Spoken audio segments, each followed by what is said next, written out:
अगले दिन सुबह वार्डन अपना डाउट दूर करने के लिए सीधा ईवर से बात करता है और उससे पूछता है कि क्या तुम्हारे साथ कोई गलत हरकत हुई है। लेकिन ईवर बहुत ज्यादा डरा हुआ होता है, जिसके चलते वो कुछ बोलता ही नहीं है। अब वार्डन उसका ये डर समझकर उसे दोबारा जंगल के काम में लगा देता है। ईवर भी बहुत खुशी खुशी अपना काम शुरू कर देता है, क्योंकि उसका मानना था कि यहाँ उसके साथ कुछ गलत नहीं होगा। लेकिन तभी एक गार्ड उसके पास आता है और उससे बोलता है कि तुम्हें अभी मेरे साथ लॉन्ड्री में चलना होगा। अब ये बात सुनकर ईवर एक बार फिर से निराश हो जाता है और मन के दुख में वो समंदर की तरफ चलना शुरू कर देता है। काफी देर बाद जब ये लड़के एक जगह बैठकर आग जलाते हैं, तब आर्लिंग नोटिस करता है कि ईवर की घड़ी एक दूसरे लड़के के हाथ में है। वो काफी हैरान हो जाता है। वो लड़का बताता है कि ये घड़ी उसे पास के जंगल में मिली थी और वहीं से उसने इसे लिया है। आर्लिंग को ये काफी अजीब लगता है, क्योंकि ये घड़ी ईवर को बहुत प्यारी थी और वो इसे कभी भी खुद से दूर नहीं करता था। इसलिए वो चारों तरफ अच्छे से देखता है और पाता है कि किसी भी जगह ईवर नहीं है। इसलिए वो समंदर की तरफ दौड़ना शुरू कर देता है और जब वो वहां पहुंचता है, उसका शक सच में बदल जाता है। वो नोटिस करता है कि ईवर की डेड बॉडी समंदर में तैर रही है। वो तुरंत डेड बॉडी को खींचकर किनारे पर लेकर आता है और जोर जोर से रोना शुरू कर देता है, क्योंकि यही उसका इकलौता दोस्त था जिसके साथ वो यहाँ आया था और उसकी इस तरह से मौत वो बिल्कुल भी बर्दाश्त नहीं कर पाता। अब जेल का वार्डन पूरा मामला अच्छे से समझ जाता है, लेकिन वो इस बारे में कुछ भी नहीं बोलता, बल्कि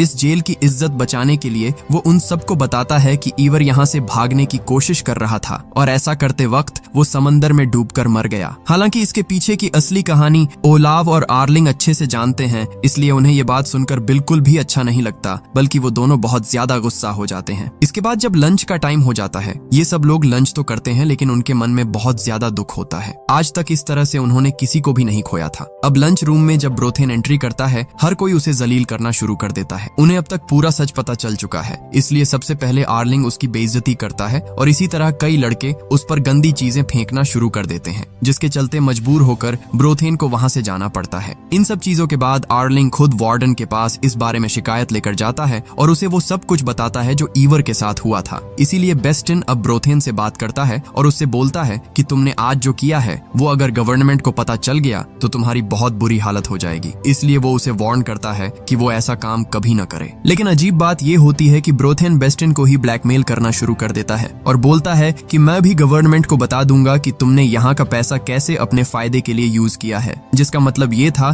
कि ये दोनों ही बिल्कुल भी अच्छे इंसान नहीं हैं। अगले दिन सुबह